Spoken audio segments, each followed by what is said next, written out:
김정은 북한 국무위원장이 미국과의 협상을 통해서 갈 때까지 가봤지만 결과는 적대적 정책이었다며 북미 대화 재개에 선을 그었습니다.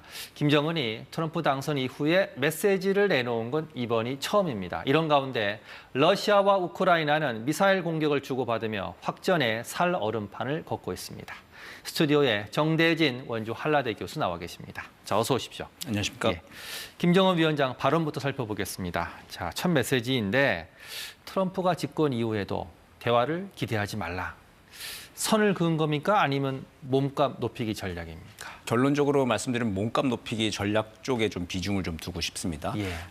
트럼프가 7월 달부터 러브레터 친설 주고받았고 김정은과 잘 지낼 거다라고 얘기를 했었죠. 근데 예. 7월 그때 이제 북한의 반응이 공과 사는 구별해야 된다라고 첫 반응이 나온 예. 적은 있습니다. 근데 사실상 이번에 김정은이 트럼프 당선 이후에 간접적으로나마 첫 번째 반응을 이제 보인 건데 예. 미국과 협상을 할 때까지 다 해봤고 적대적 정책만 남았다.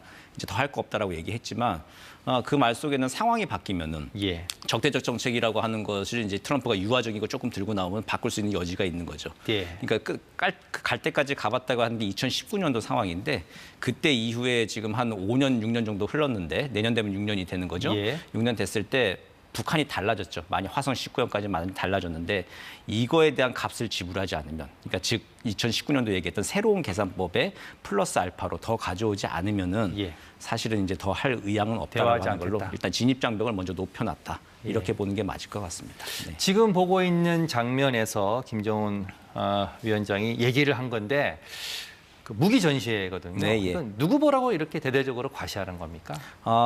지금 뭐 다 이게 공개적으로 하면서 주변 국가 다 보라는 거죠. 특히 이제 예. 미국한테도 이제 앞으로 진입 장벽 높다라고 하는 거를 밝히는 자리인 거고, 예. 그리고 우리에 대해서도 대남 압박을 할 수 있는 수단이 이렇게 강화되고 있다는 거 보여주는 거고. 예. 그런데 그것보다 중요한 건 지금 연말이란 말입니다, 북한이.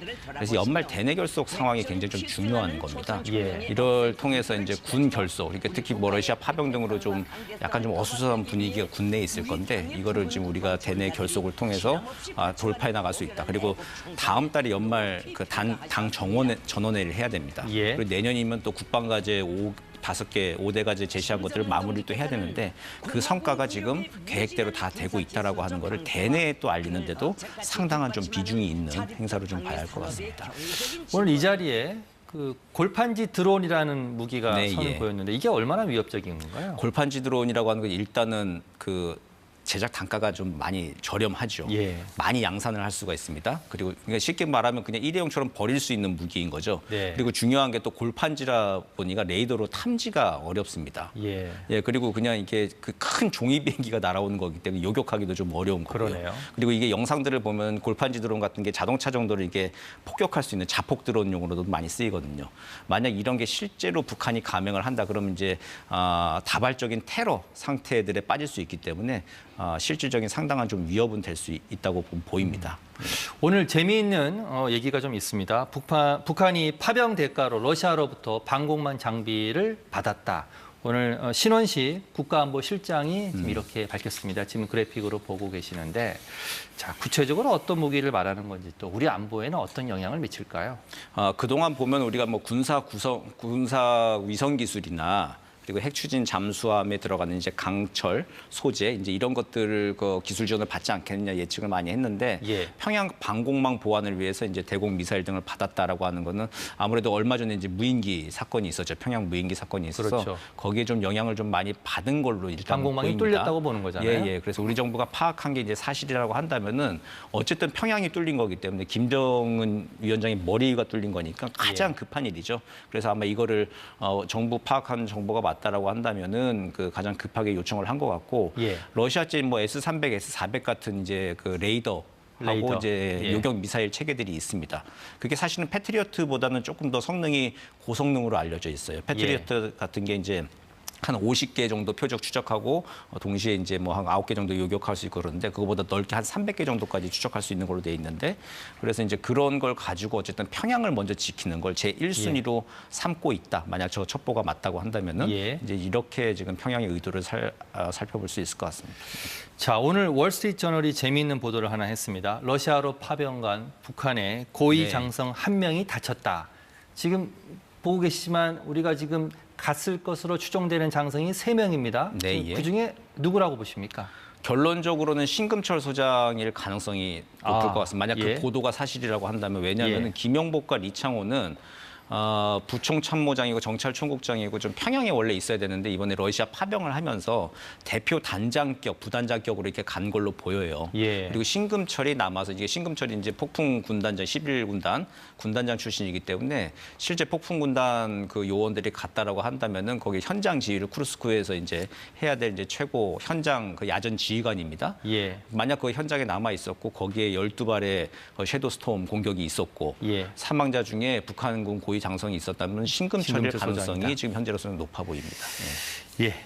저희가 어제 이 자리에서 우크라이나의 미사일 공격에 러시아가 대륙간 탄도 미사일로 대응했다. ICBM 이렇게 보도해 드렸는데 푸틴이 이를 곧바로 맞받아쳤습니다. IRBM 이렇게 읽습니다. 극초음속 중거리 탄도 미사일. 이 미사일 정체는 뭡니까? 예, 뭐 중거리 미사일이라고 하는 거는 뭐 한 500km 정도 나가는 거, 300, 500km 정도 나가는 예. 거는 그건 누구나 알고 있는 건데 중요한 게 이제 극초음속 미사일이라고 하는 거가 중요한 예. 사항입니다. 오레시니크라고 해가지고 극초음속 미사일을 사실 지금 요격할 수 있는 수단이 마땅치가 않습니다. 예. 그러니까 ICBM 대륙간 탄도 미사일 같은 경우는 이게 딱 쐈을 때 탄도가 그려지고 궤적이 나오죠. 예. 나오기 때문에 요격을 할 수 있는 건데 멀리 나라고 대기권을 나갔다가 다시 들어오는 들어오면서 거죠. 예. 그러면서 마하 한 20까지 속도가 나는 건데 저 극초음속은 대기권을 나가지 않고 낮게 날면서 대기권 밖에 나가지 않고 마하 5, 10 이렇게 나오는 겁니다. 예. 그러다 보니까 요격하기가 좀 굉장히 좀 어려운 거예요. 예. 예, 빠른 속도로 오기 때문에 이걸로 그러니까 아직 그러니까 푸틴도 메시지 조정을 하는 거죠.